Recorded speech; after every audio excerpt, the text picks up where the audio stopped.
Welcome to the Rim Break Rodeo. We hope this video helps.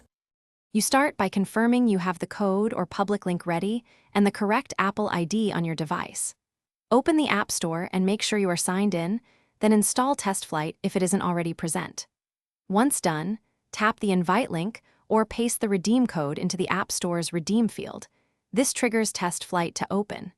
You do this because Testflight requires the invite token to associate your device with the developer's beta profile. After Testflight opens, you'll see the app's beta page. Tap Accept to join the beta and link your Apple ID to the developer's build. Make sure to review permissions. Some betas request location or notification access. Granting these helps the app behave as expected. Once accepted, tap Install.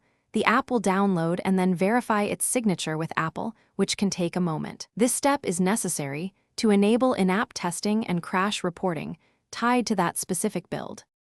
Finally, open the app from Testflight or the home screen and start the test scenarios you need to verify. Use the feedback button in Testflight to send logs and screenshots directly to the developer. This is how fixes are prioritized. If the app won't install or the code fails, restart your device first, then delete and reinstall Testflight and re-enter the redeem code. Make sure your Apple ID matches the invite. If problems persist, ask the developer.